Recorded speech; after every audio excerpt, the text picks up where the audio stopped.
We have major breaking news out of the state of Virginia.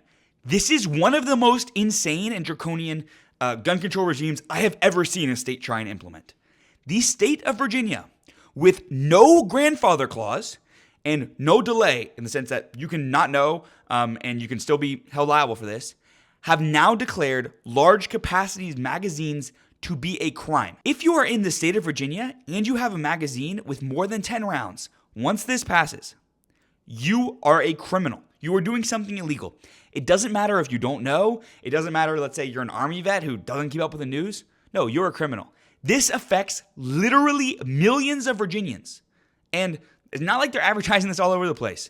They are trying to make completely law-abiding gun owners criminals. If you're new here, by the way, subscribe and we're going to get into this. But yeah, this is one of the craziest things I've ever seen.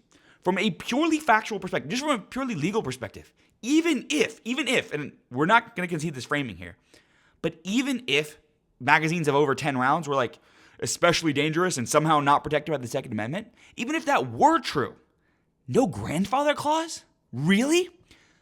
Why are they doing this, right? At a certain point, you have to realize this is illogical.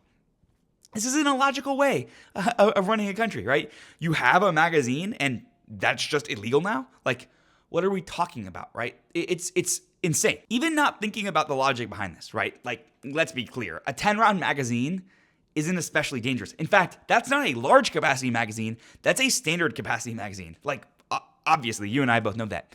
But even not including that, from a legal perspective, doing this is absurd. First of all, of course, it violates the Second Amendment, right? This is implicitly an arms ban, right?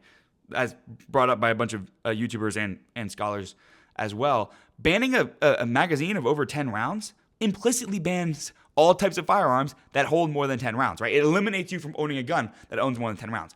Obviously illegal. By the way, at the time of the founding, they knew about guns with more than 10 rounds. So this is insane from that perspective. Clearly a Second Amendment violation. But even if it wasn't, no grandfather clause? What are we doing here? The actual purpose, of course, is to turn you into a criminal. There is no other explanation, right? Oftentimes when you think about the actions of like, I don't know, the Brady group of every town of those anti-gun groups, the members in them genuinely believe that depriving us of our Second Amendment rights will somehow make people safer. Not the organizers, but some of the members do genuinely believe that. With something like this, though, your actual conclusion has to just be they're evil and they want to put you in jail. There is no other explanation for an action like this. Saying that all these items that people have purchased, right, and using them in the same way, let's say transferring them and doing things like that, with no grandfather clause, means that tons, like literally millions of law-abiding Virginians just living their lives will be criminals.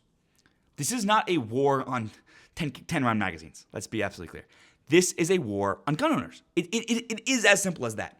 This brings up another important point. A lot of the time, Second Amendment people, Second Amendment organizations get a little squishy when it comes to talking politics, right? The Virginia race was decided essentially by, hundreds of thousands of Republicans sitting home and not voting, right? People weren't that up in arms about this particular race. The reality is, this is what you get. You get one of the most anti-gun regimes in the country. Not only anti-gun, they've done a whole list of other things. I'm not going to cover that now. You can look it up. But this is an effective regime, effective from the wrong side. But this is an effective governor, right? Who is going to do as much damage as she can while she's in office. And I know what you're thinking. This is going to get reversed by the Supreme Court. They're probably going to GVR this, or it's even going to get knocked down in the lower court because this is blatantly unconstitutional. Spanberg knows that, right? Governor Spanberg knows that. That's not the problem here.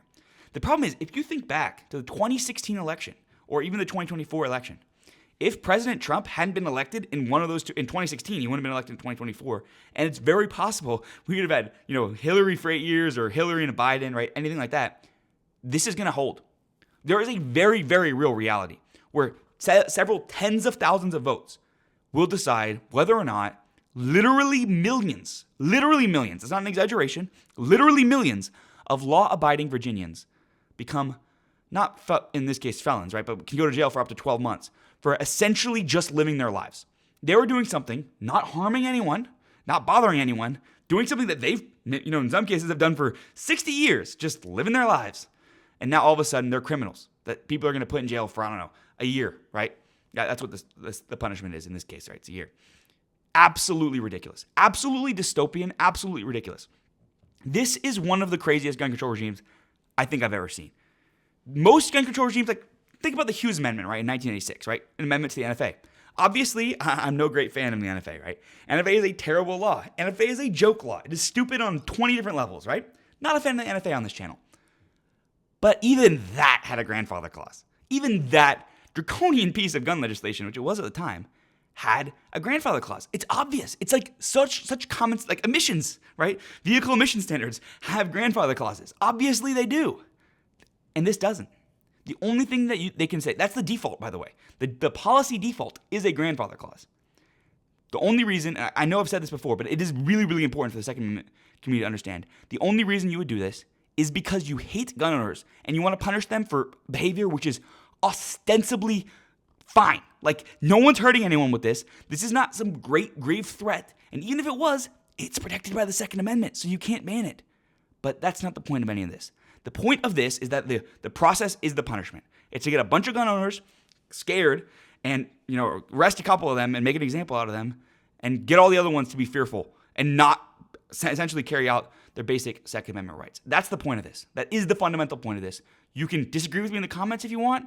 I love to hear it. I don't have another read on the situation other than that. You can let me know if you disagree, but that is the only correct way to interpret this, in my opinion. I don't know. Let me know what you guys think. This is one of the crazier things I've ever seen in my entire life. This is an absolutely draconian, insane piece of legislation. I know I've said that, but it is just wild to me that this is the reality we're living in. It's 2026. Come on.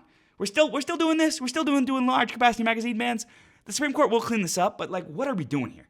Seriously, what are we doing here? Come on, gang. Anyway, hope you did enjoy the video. If you did, please subscribe down below if you're new. Hope you did enjoy. If you're new here, subscribe. Really appreciate all the growth so far. Thank you guys so much, and I'll see you in the next one.